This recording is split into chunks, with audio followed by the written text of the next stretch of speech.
tell you live. What do you got there, Scott? Awesome. So one of my coworkers, not one of my employees, someone I work with, not one of my subordinates. Your So underlings. this wasn't a moment of butt kissery.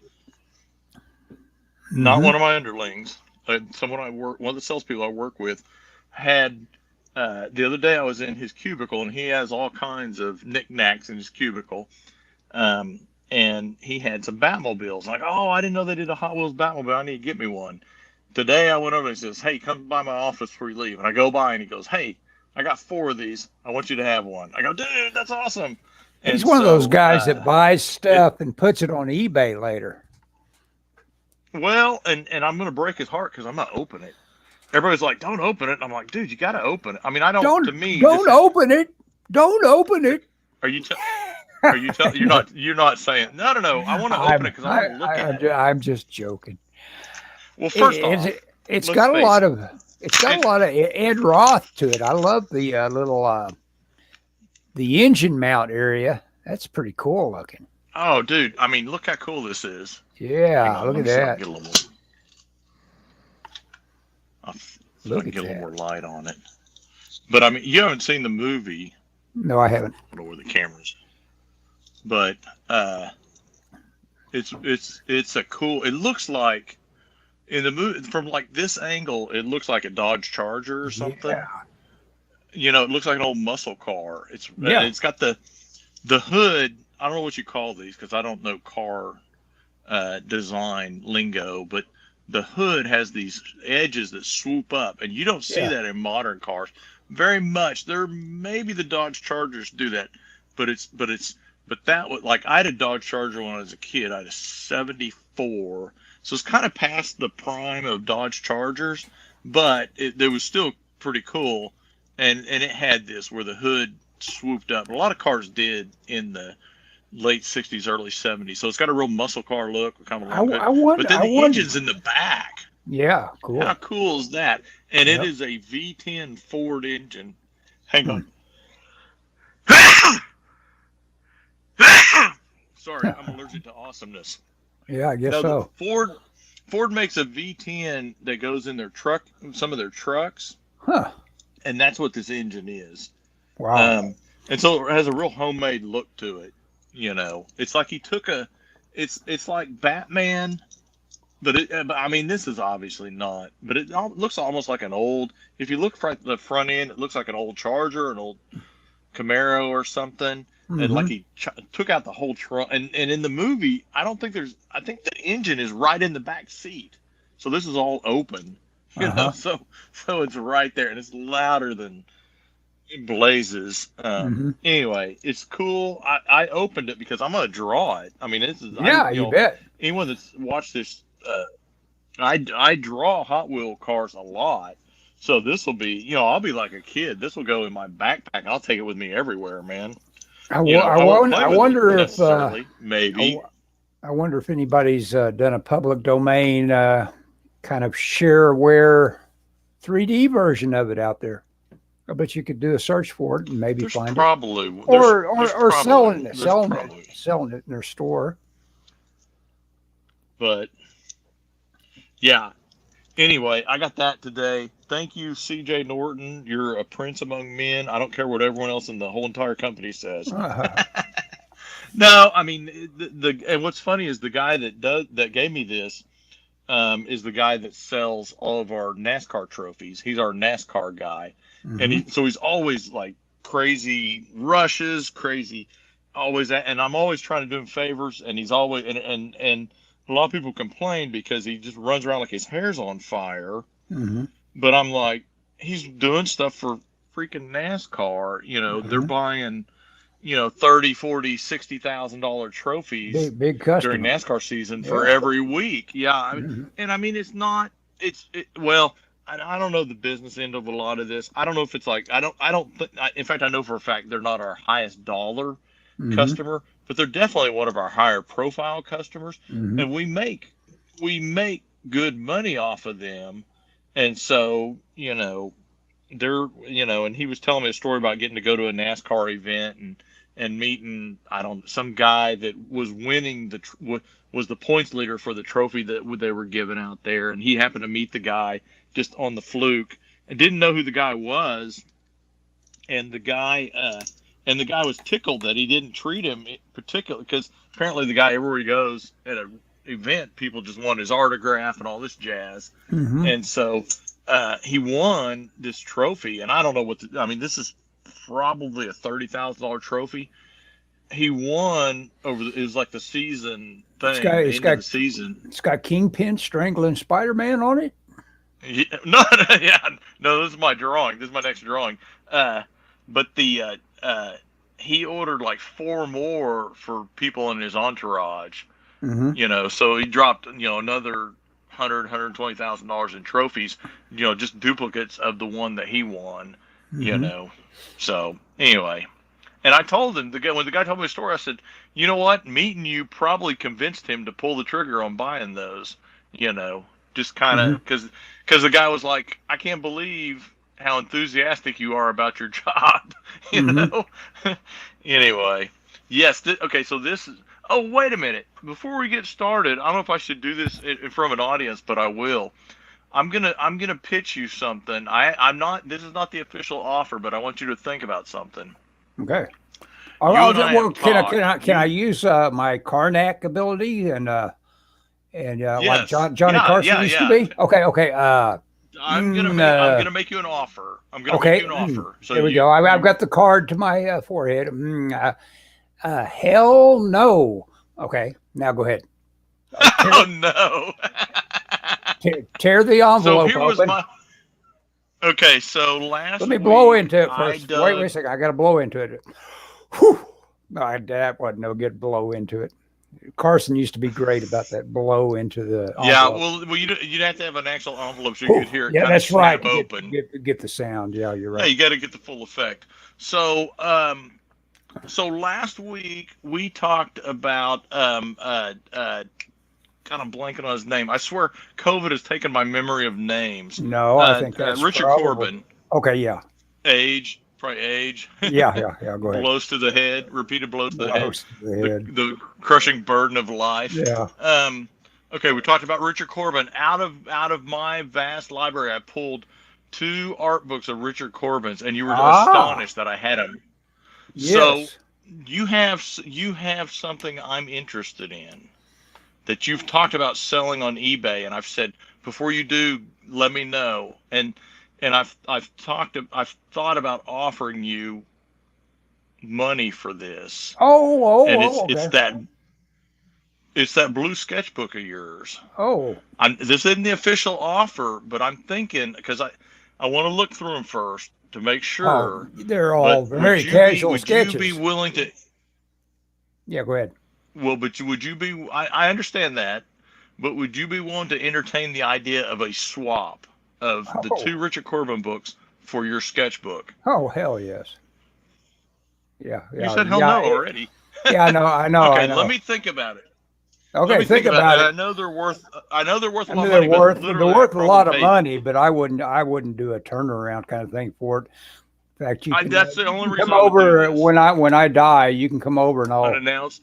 And in the kitchen cabinet, I will have where I bequeathed it to you. No, I'll give it back to you. I'll give it back to you. Well, first off, I hope at that point I'm in the old folks' home and they don't let me out to do anything. So no, I figured that'd be a good deal, Scott. I mean, I've got a lot of fun sketches in that, but bits and pieces, piecemeal, I have scans of one of them somewhere. So, I'm not really parting with much. Well, and here's my thought process on this. Is I am going to die soon, and that might be worth money. No, I'm kidding. You am going to die. Oh, are you trying to sweeten the pot? You've already told me you're going to live to 99 or whatever. Oh, I probably will. Everybody listening to this podcast probably. Go ahead. Maybe, but well, there's nobody. There's nobody listening to it. Yeah, go ahead. It's for me. let me think about it. But those have said in my thing, and I haven't looked at them.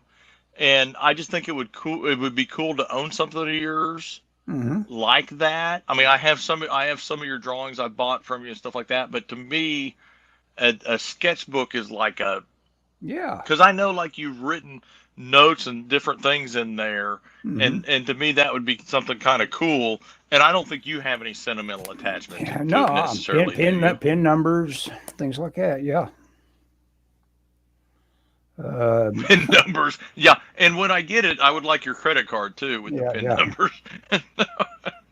Let me think about it, and let me flip through them again.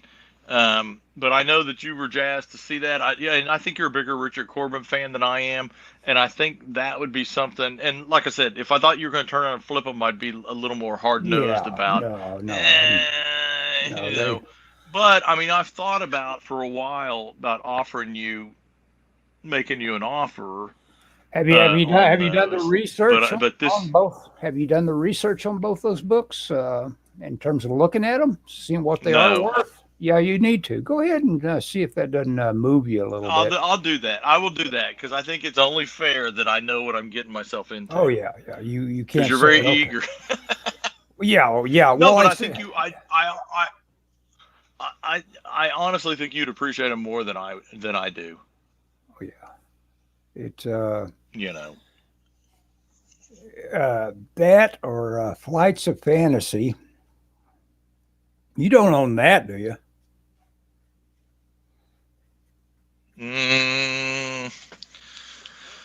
What did I pull out the other day? You pulled out Richard Corben's art book. Bloodstar is a great one. It's I don't think I want to give up that one. No offense. That's a great book. And it's worth a lot too, but I don't think it's worth as much. Neverwhere is what I pulled out. I don't think Bloodstar is worth more than financially on eBay. I don't think it's worth. Oh, more. Really? I don't know. I don't think so. Well, who knows? Maybe. I don't know. But I think art book is worth hundreds, and Bloodstar is worth quite a bit. I forget what. Well, all this stuff, all that stuff from that era, like even those stupid Frazetta books. I say stupid Frazetta books, the 1, 2, 3, 4, 5 or whatever that have knocked around forever. Those have gotten kind of valuable, which is weird because all that stuff's reprinted. At least the Corben stuff doesn't get reprinted. Hey, Scott, look at my screen. I've got the opposite template you've got. See that? 8.5 by 11 piece of rigid plastic I cut out on a paper cutter. And you've got what you call, I have the male version and you have the female version. I would think so. Yeah. I have a couple of these. Bigot. Let's stop the show right now. Well, we couldn't ask the new Supreme Court judge that question, could we? Because she wouldn't know. She couldn't tell the difference. She's not a biologist. She's not a geometrist. So this is my little tool that I stick in my sketchbook. I've had this for a while, and it kind of snaps in here. I keep it in the back of my sketchbook. Your little proportion tool. And it's proportional to a comic page. Yeah. For thumbnails. Yeah. I've had that for years. Anyway, okay, so yes. Go ahead. What were you going to say? I was just going to say this is my latest. I was going to work on this tonight, but I have a quandary. I got a phone call on the way home, I talked to Greg Wright, the writer of Heaven's Rejects, and he said we need to come up with a logo for Heaven's Rejects. And so I thought I'd dink around with some logos while we were talking. Okay, that's cool. And by the way, I've included in the links below on this Scott's interview that he did with. How did you link up with the guy that did the interview? The link is below, and you're interviewed about your project, Heaven's Rejects. He was interviewing all of the a bunch of Source Point Press creators, I was kind of surprised I got rolled. I think I was the only artist that he interviewed, but I could be wrong. And it was. In fact, Greg told me, "Don't talk about how you talk too much today." When I talked to him, he said, "Don't say you talk too much because people will think you talk too much." Because that was the thing, is the guy asked me one question, I talked for 30 minutes. Well, you may have felt the idea that there's nothing worse than dead air on radio, but I don't know. I noticed the title of it was Scott Talks a Lot. So I don't know. I don't know. It is a talker. Yeah, that's what it says, Scott. Yeah, something like that. And but anyway, yeah, I mean, anybody interested in Source Point Press probably learns a couple things, I imagine, on the talk. I don't know. Yeah. I haven't listened to all of it yet. I talk. I was afraid to listen to it. One or two questions. You're afraid to listen to. And my friend Ellis. He's trying to screw me out of these Richard Corben books. Yeah. I know what they're worth. Don't. Yeah, go ahead. I'm gonna give him color Xeroxes of these things, and he'll never know the difference. Yeah, and then he'll know. He'll never know. I'll have him bound on Lulu. Yep. But I talked a lot about. I mean, it's funny because it's like, well, what have you worked on? And I'm like, I've worked on a ton of things that have failed. Never been published. So it's kind of like, you've got some small hits out there, don't you? I mean, some that came out. Yeah, and I talked about Mm-hmm. But nothing big. I mean, the only thing of mine that's ever really been published and seen the light of day was anthology stuff. And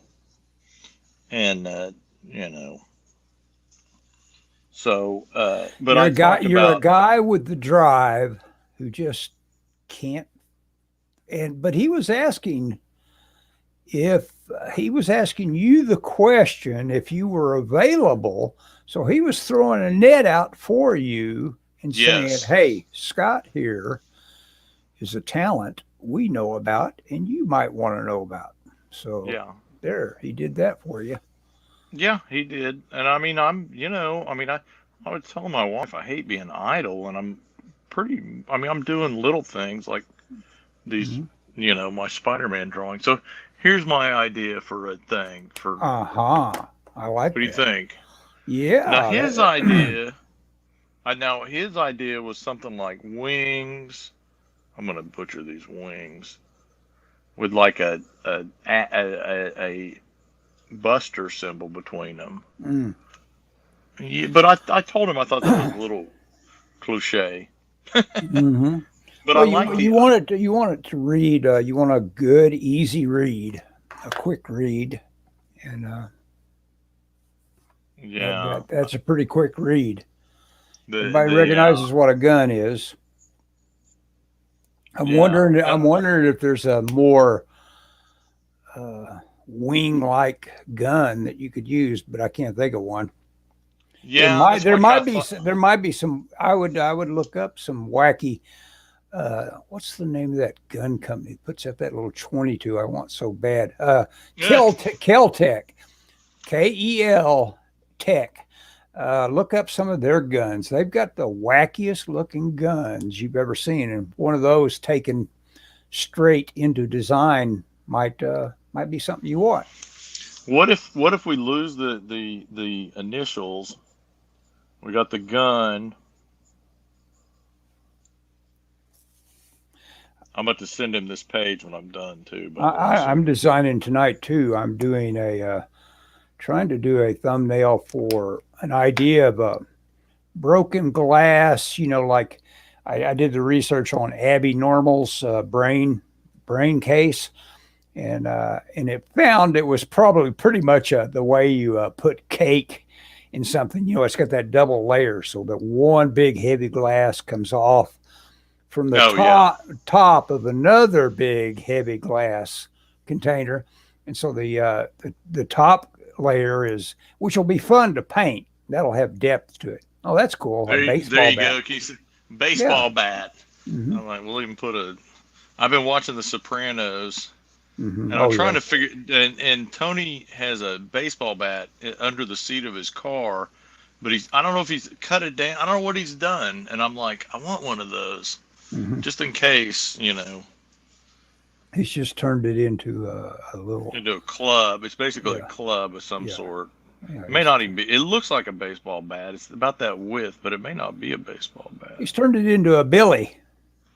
Yeah, he's turned it into. Well, but it's thick. Mm-hmm. I don't know. Turned it into something that. I like that. See, so Greg was talking about something. Well, for one thing, you need to, at this point, what should be the dominant element? And H&R, could be arguably the most important thing to make big. I don't know. Yeah, I mean, I'm a big Van Halen fan. So when I did this one, I was immediately thinking of like, the Van Halen. Yeah. Well, you know what? That's a good thing to avoid. No, research is type in heavy metal album art and take a quick survey of the typical logo of a heavy metal band. That probably would be a good direction to go. I still like the baseball bat, or it could be a gun in there, but the HR with the wings. This is really rough.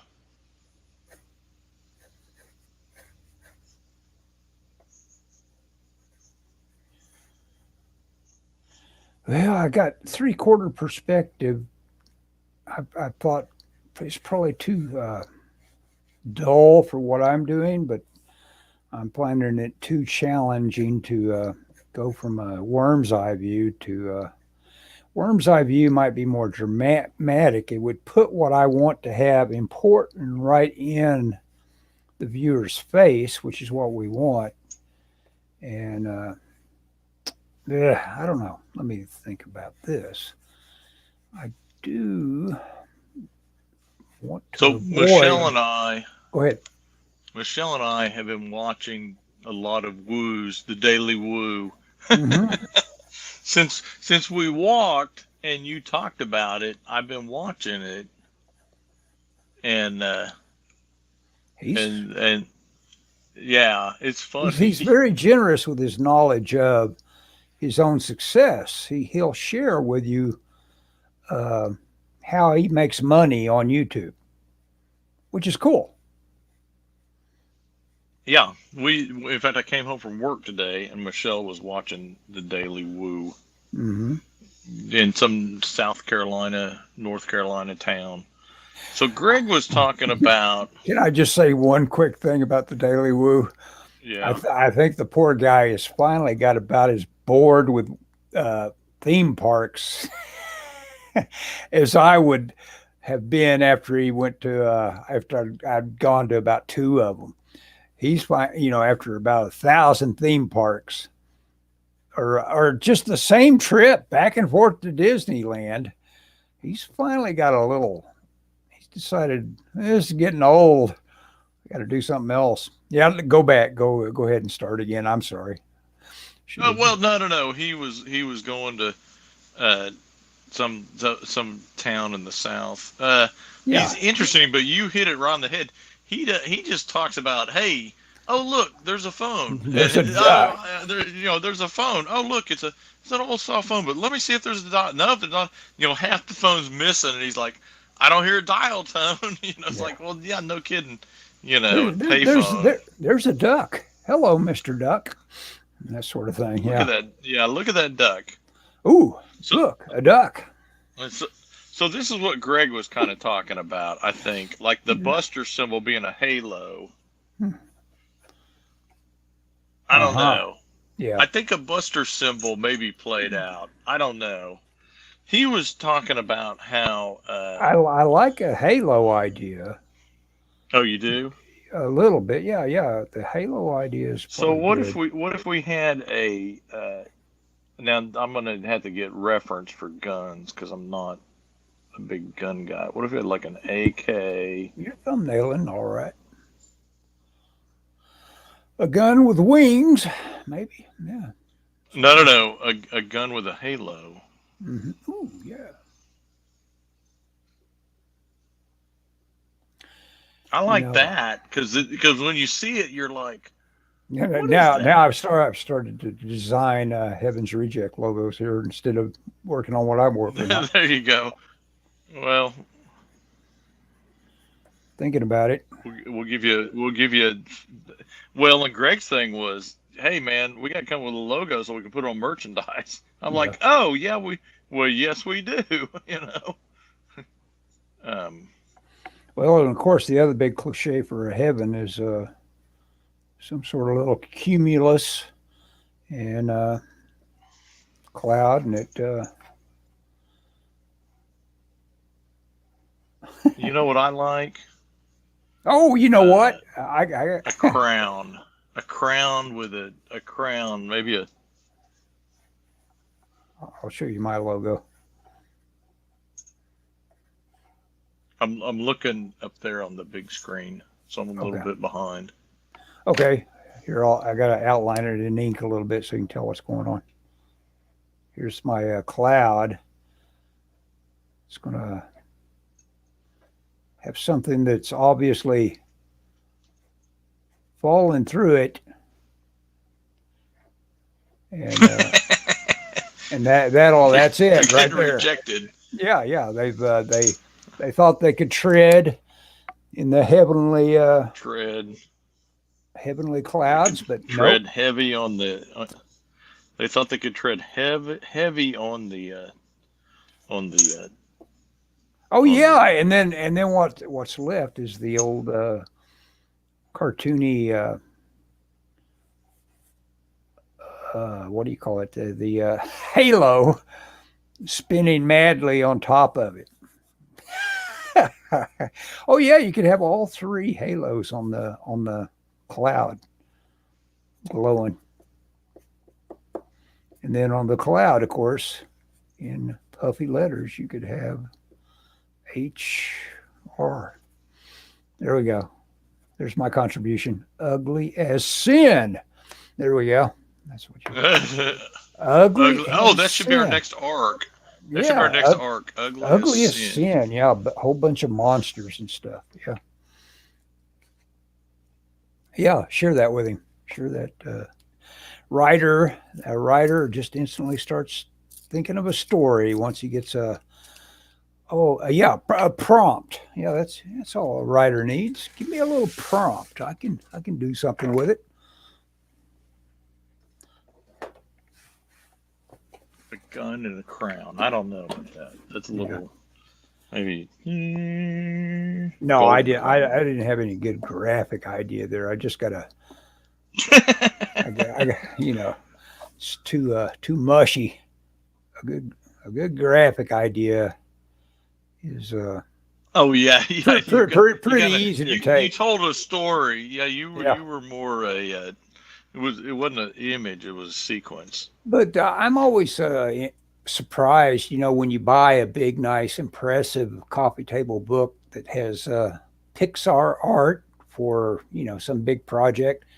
And then you look at it, and a lot of it is, little charcoal drawings that aren't all that much fun to look at, but they've got these, really solid ideas to them. Yeah. And that's all they were looking for in the concept stages, is to say, give us an idea we can run with here. There was one guy that was like that. They devoted a whole section to him because he was such a great idea guy. And I can't remember now what book it was. Probably The Incredibles. Finding Nemo. No. Finding Nemo is a great art book like that. It's got all and it's weird because it's all fish. Yeah. Anymore I'm gonna go on a rant, a Pixar rant. Okay. Love Pixar. but they lost their way when they just became generic people, you know? Mm-hmm. Mm-hmm. I feel like they were stronger. They were better when it was, bugs or fish, or Uh-huh. when the technology got to where they felt they could do people well.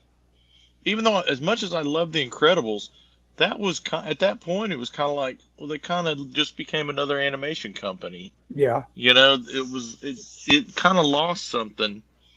Yeah, I don't know. I'm sure everybody disagrees with me, but I don't know. I thought they lost something. The first ones were special because they were not just, hey, it's a person. Uh-huh. Well, I was. It seemed like I was there. Well, you know what? I have been on the Pixar campus for our game up, and that was pretty cool. And when I learned, I saw this little short on how many iterations and storytelling things they did that ultimately, because they were stuck, they were saying, "Oh man, this thing," they were stuck with where do we enter into this thing? They had the idea of the little fat kid and the old Yeah. guy being carried off in balloons, but it was like, we need a way to enter. And that whole thing was just extremely painful iterations of how do we get there. And they finally came up with that perfect thing of the love story. And that is such a great entry point that you realize that old Ed Asner character, his love and his promise and his vow to go to that place in Venezuela, that's that big mesa. Narnia. He's going Narnia. there. Narnia? Is that Rio. really I don't the know name? where they went. No, it's an actual place. Yeah, Narnia. They're going to Narnia. Yeah. And Carnival, he promised us.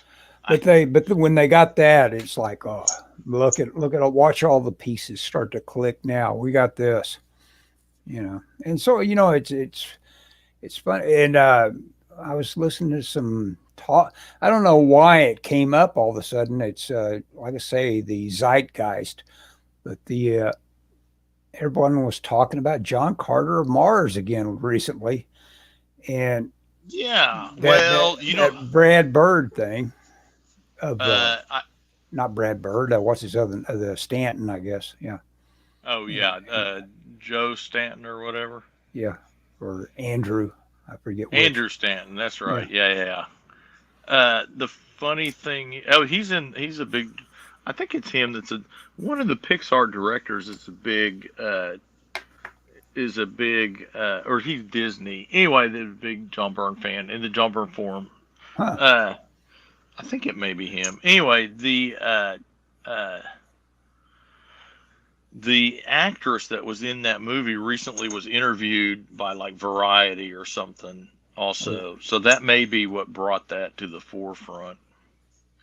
I don't know. Did you see that? What'd you think about that? Well, considering that I thought it was just like everybody, when you've got something like that is so, it just carries so much weight on its own as an idea that this is maximum Edgar Rice Burroughs and the all the people that talked about how, man, this is my peak moment when I was a child for my imagination's development, that sort of thing, that their brains went with it. And so anything that is developed from it is just got to be fantastic. And the whole world will agree. So that is in your way in terms of like, your expectations, you think, oh yeah, well, I'm going to love a fully realized Thark. And it's like, then you see them and it's like, well, yeah, it's about like any other CGI monster, I guess. And it's like, right. and, and that would have all been up to what should have been what Pixar does really well, to have it all worked out on character development and all that. But as Stanton and everybody said, I mean, Stanton liked the being released from that toil of having everything has to be worked out perfectly before you begin. Oh, and he kind of liked being totally live and able to do things that day and all that. The guy didn't fail. I mean, it's a good looking movie. It did its job, kind of, but no. Its job was to make a lot of money. Yeah, that's its only job. It didn't do that. Yeah. I mean, don't get confused. He's making a movie, not an art film. Yeah. You know? Speaking of art films, I've been listening to and watching. I watched a documentary on Once Upon a Time in Hollywood that prompted me to say, I've got to watch that again right now. And so I started on it last night and finished it.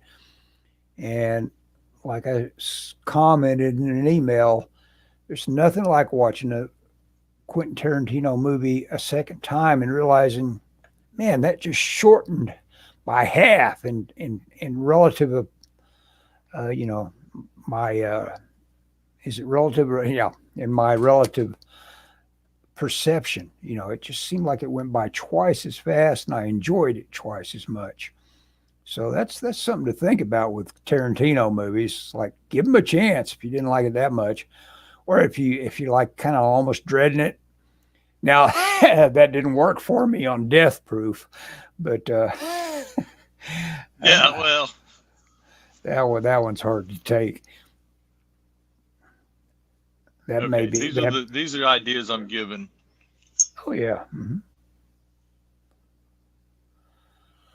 Yeah, a bullet being fired from a gun might be doing something angelic. I don't know. I'm trying to think. Yeah, but it's all about how much it reads.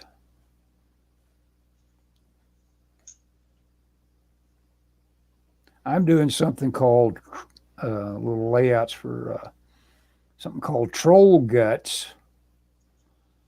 Troll Guts? Yeah. It's this beaker, like the Abbey normal glass beaker, has fallen off the table, and the guts have all of a sudden started to writhe around and become alive, and maybe becoming a troll again. I gotta work that in. I can't just show guts writhing around. I have to show some sort of regeneration taking place. Okay, I'm going with 9. I like a bullet is interesting, but I can't figure out how to do it and make it work. Mm-hmm. I'll send him these. This is my interpretation of his. You can see it's the one I put the least effort into. Sorry, Greg. Well, yeah.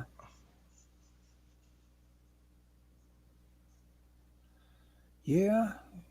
Well, I feel like instead of doing all these off the top of your head, you ought to make a list of everything you got written down there and do a quick bit of diving into the research. Yeah, do the research, get some reference up there in front of your face, and then start drawing a few of those, Yeah.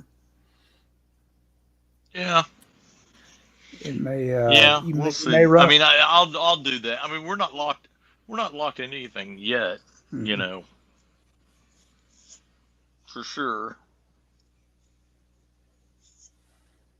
Plus, I've learned the hard way. You can't show anybody anything that requires their imagination to meet you halfway. You just almost have to finish everything you really want to show anybody. Well, I got to get my oil changed tomorrow. I'll take my sketchbook and work on it some more.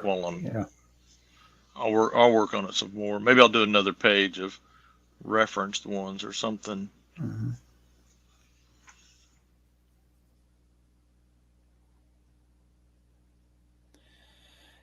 See, for research, I probably ought to do the Quatermass experiment and look at that monster at the end of that. Now, so what are you working on? Is this a thing that you're Oh working yeah, on, or are yeah. you just drawing? I'm doing some in-world stuff. Oh, okay. I've got another one I've already started in Photoshop that has a ring that's going to be made out of lava, and No, really. yeah, it's got its challenges in terms of like again, boredom. Boredom is the challenge. I don't want to be boring, and Oh, good grief, no. sometimes my visions, like I say, I've got this 3/4 down, and I like it all right, and it might be that I'm kidding myself that this improves anything to have it down the what do you call it, the bird's eye view level. It may not add anything whatsoever to it to have it bird's eye view or worm's eye view. Worm's eye. Yeah. Worm's eye. Yeah. Yeah. I mean, it's hard to know about stuff like that sometimes. Yeah. Well, you know, looking at it, you should be able to say, "Oh, I like that better." Well, yeah. That's got more impact.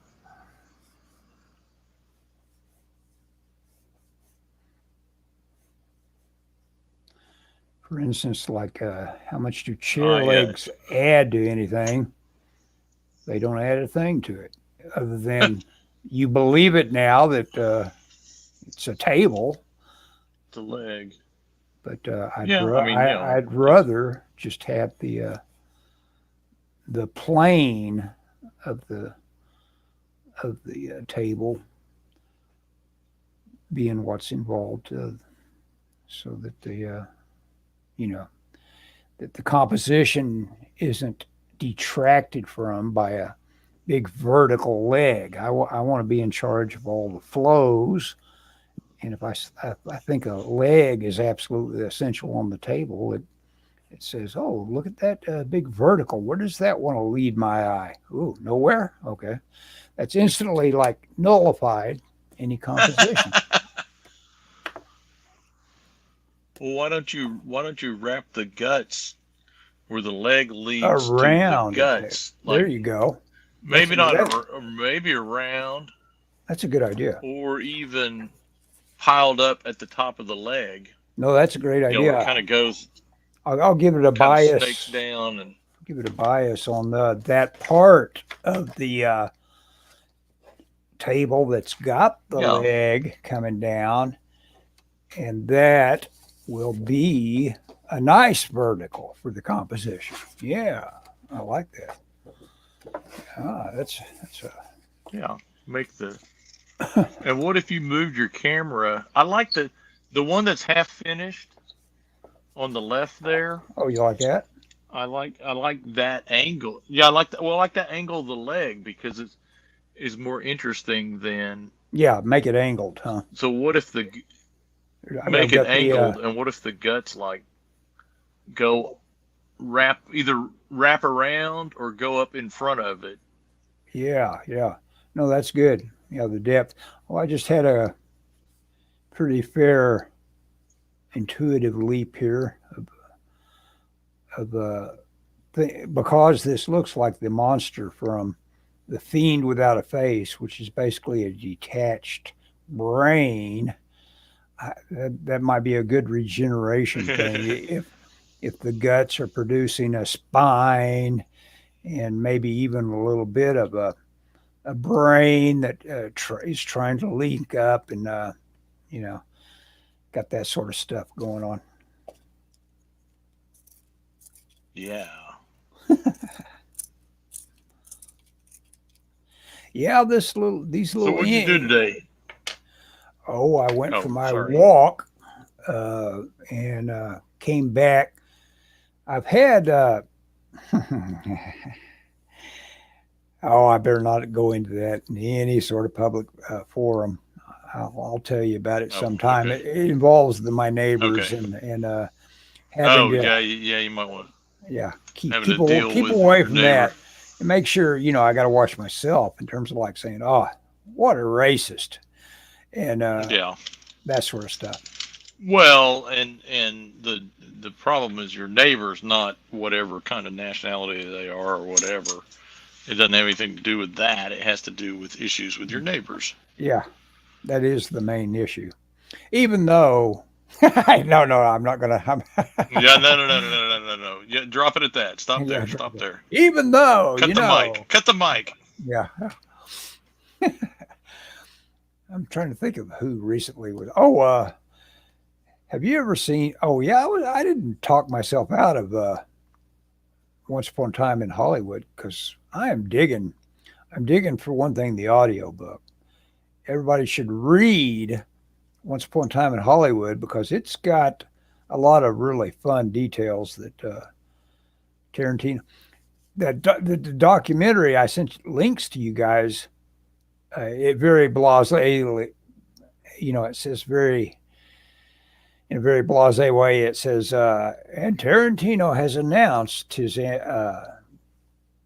intentions to write a novel based on the book, but we can probably, he was disclaiming the idea that that'll probably ever happen. Let's hedge our bets on that one. Is what he's saying. So that documentary, and it happened, yeah. And it's a very cool book. It adds a lot of really fun character detail. If anybody liked the movie and hadn't read the book, they should. Yeah, because it's not a novelization of the movie. It's almost a retelling of the same story. Yeah. I mean, it's different in some pretty key ways to where you're like, wait a minute, what is this? Yeah. You aren't telling me the same story. You aren't giving me the same visuals in my brain. It is definitely not. Yeah, it is definitely not the same. It's kind of bizarre that they ever did it the way they did, but it works. That's the thing. In terms of like not being a spoiler, it was very entertaining. Let's just say that Cliff Booth, it is revealed, is just a stone cold calculating killer pretty often, and that's kind of a cool character.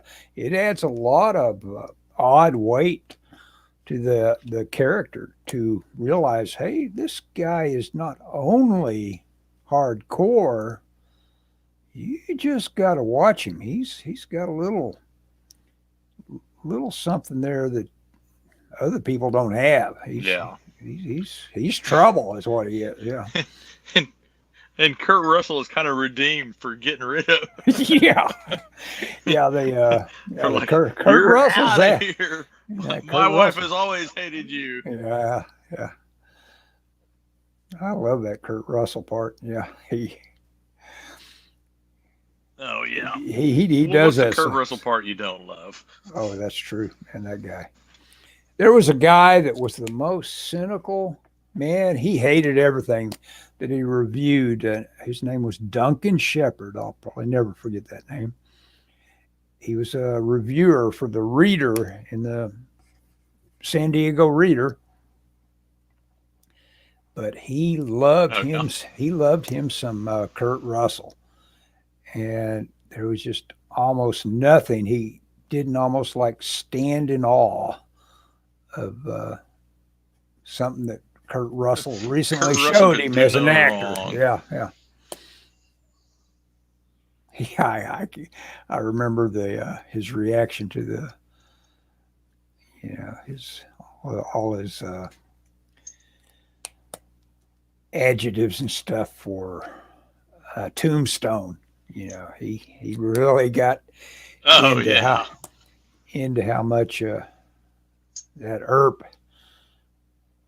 energy came out of Kurt Russell. That's kind of funny. Yeah.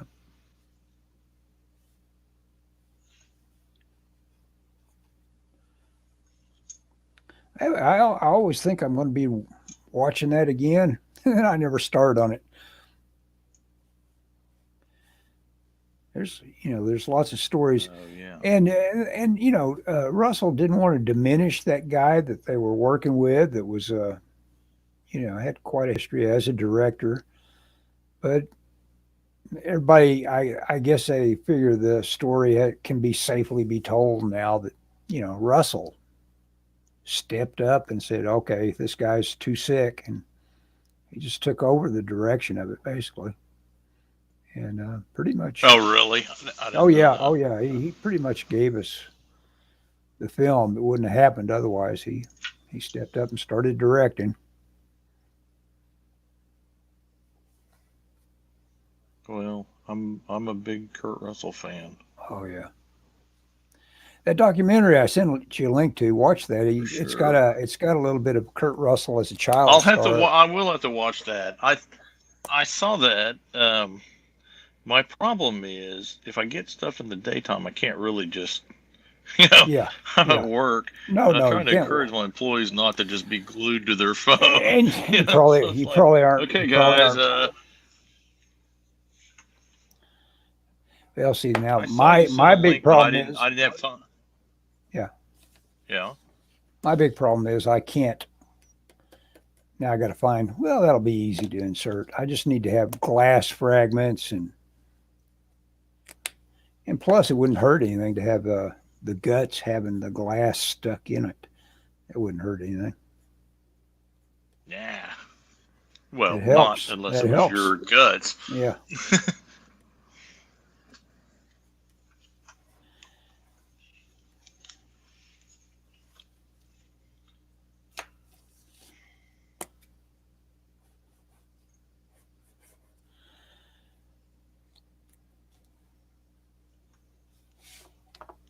I wonder if James Oliphant had to audition for his part as James Stacy. Oh, I also sent you a link to, well, I guess it's all in that same one name email. There's a playlist of all the Lancers. So, because I don't think the show was on that long, but I'm going to watch that. Wait, all of what? The Lancers, the show that our main. Yeah. That what's his face is in? Yeah, Leonardo DiCaprio's character. What's his character? I remember Cliff Booth. Let's see what's his name. Oh, sheesh, that should come. I can't remember. Yeah.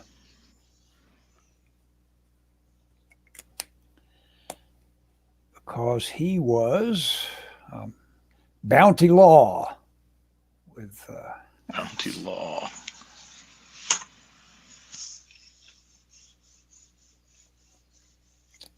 Oh, and another thing I've got to look up, and I'm sure it's out there, is the Burt Reynolds FBI that they're also riffing on. That's apparently Burt Reynolds FBI, where he jumps up with the shotgun and blasts out the window.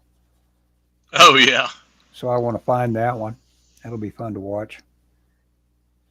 That's apparently, Burt was going to be in the movie and then died. Oh, he was? I didn't know that. And I assume I gotta watch the link. I gotta assume Clu Gulliver died, the guy that was in the Brooks store. And I knew it's like, because I was wondering what Clu Gulliver was in it. Where was he at? It's like the bookstore. And then when you see it, it's like, well, he goes by in about 2 seconds. Yeah, no wonder I didn't notice him. Didn't catch him. What do you think, man? Let's look. Oh, yeah. You know what? My idea was when I saw it, though, because obviously I could see it and have my little editorial notions about it. Sure. Let's see, I'll draw the silhouettes of what I'm thinking here, of what it needed. That. Oh no. Okay. There's Kingpin. Yeah. With one arm out. Oh, in not the opposite, much of a struggle. opposite energy of Spider-Man. In other words, he's got one hand on the throat because he's such an awesome guy. And then, well, see, this is what I was. Then you've got that. You turned it almost into a V. Go ahead. Yeah. This is what this is the John Romita Amazing Spider-Man. This is what inspired me to do Kingpin.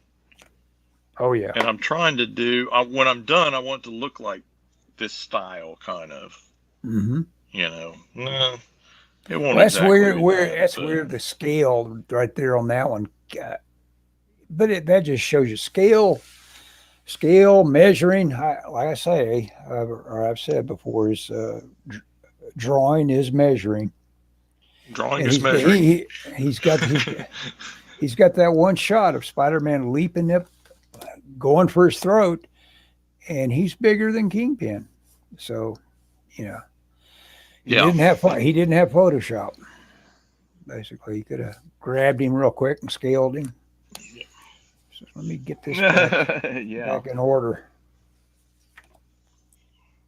Anyway, this is what I'm working on. Hopefully, I'll finish it. I got my thumbnails of my Heaven's Rejects done, or not done, started. You want to quit early tonight instead of late? Are we early, dude? I got 8 o'clock on my clock. It's time. We're 56 minutes in. That's not early. Okay, you ready to quit? We're not. No, we're 56 minutes in. That's plenty. Oh, we started late. Oh, yeah. We can go longer if you want to. No. So what'd you do? No. What'd you do today? You started to tell me what you did today. Tell me what you did today.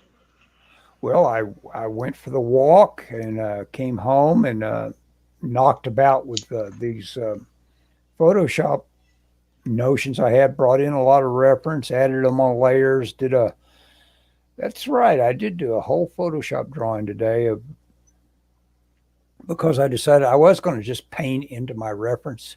I said, no. And so I did a clean drawing. I had this ring reference that I thought made a good basis for, it's a diamond ring, but it's a real ugly, busy design that has all sorts of ripples to it and all that. But it would work for the concept of this lava ring that apparently looks uncomfortable to even have on your hand. So I thought, well, yeah, this thing here is ugly and looks uncomfortable to slip it on a finger. So I said, okay, I'll use that as a starting point, and was just going to paint into it. And I said, no, it needs to be a little cleaner start than that. I know me. It'll take me 2 hours just to get back to a good base for the drawing I'm working on if I don't clean it up at the start. So I did. And you know what? I've learned from studying what I need to be up to on this idea of oil painting. And I discovered this guy. He was like a godsend to me. I used the search criteria of a pick out painting, and this guy was doing exactly what I needed to be doing if I want to do a decent oil painting in an illustration style that even remotely like a Frazetta.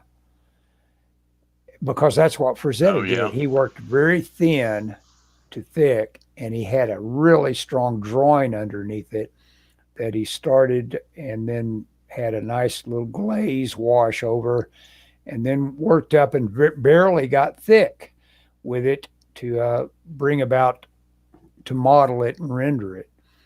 So when I watched that guy's pick out, I said, man, I can do that. It was just made it so crystal clear that's how I should have been working. So, yeah. So I'm looking forward actually to getting as much fun as these little projects are. I'm looking forward to getting them out of my way because I need to paint the one dud painting I got laying around. Nah, I won't change rooms and bring that back in. Or do you want to see it? Do you want to see the painting I did do of the Batman that I was working on last week? You can talk while I'm gone. Let's see it. I'll be right back. Okay. I don't know if anybody's watching this, But if you are, thank you for joining us. I'm not looking at my iPad or anything, so I don't know if there's been any comments. I'll ask Ellis before we go if there have been. But if you watch it now or later, we always appreciate it.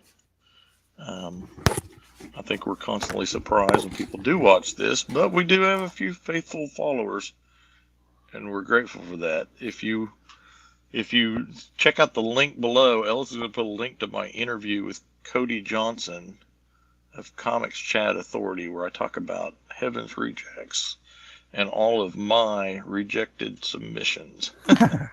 Oh, you talk about your long history of rejects, huh? Yeah. Well, I was talking about my about life as a guy interview. that wants. Yeah. Well, I tell you what, you're long odds on anybody getting a job at Marvel, and Oh my gosh. Well, I'll give you a perfect example. Here's my mess around. Here's my painting, Scott. Oh, that looks cool. Yeah, it just was the dark areas last week, dark on white, sepia wash for the Dr. Martin's dyes. Now I got this whole nice dry wash on it. So now all I have to do is punch up, the oils on it. And I'm at the thick phase now. There'll be some more glazing maybe go on before I jump right on the thick, but it's close. Yeah, that's cool. Yeah, it looks really good. Back to the Marvel disappointment. Go ahead. Okay, so I was on one of these inflation calculators the other day, and I did a couple of calculations. One of which was I watched an interview on Cartoonist Kayfabe. They read John Byrne's deposition at Marv Wolfman's copyright trial against Marvel Comics for Blade, and John Byrne was one of the star witnesses. And one of the things they said was when he started drawing comics for Charlton, he was making $50 a page at Charlton. Wow. Which, I mean, okay, so Charlton's professional, but they were not really considered super professional then. Uh-huh. And I think it was at Charlton, even if it was Marvel. So I did an inflation in today's dollars, that would be $266 a page. Okay. And I think starting rate at Marvel, I heard recently, was about $150. So they're paying less, adjusted for inflation. They're paying almost a little more than half of what they paid in 1975. Wow. So I've always said I would love, if I had a time machine, I would love to go back and work at Bronze Age Marvel, and at that rate, you could. I mean, you wonder how these guys lived, and you think, oh man, they were starving. They're making more than the guys nowadays, adjusted for inflation. And I did another. Yeah. You could buy so much more, and your quality of life was so much easier to get up to a certain level.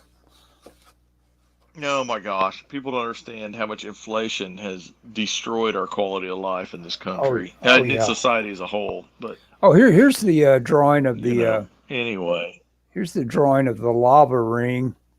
This is the little thing here. I may get rid of that in Photoshop. Got little calipers that hints at the idea of needing it to handle it because it's too hot. But I may just get rid of that.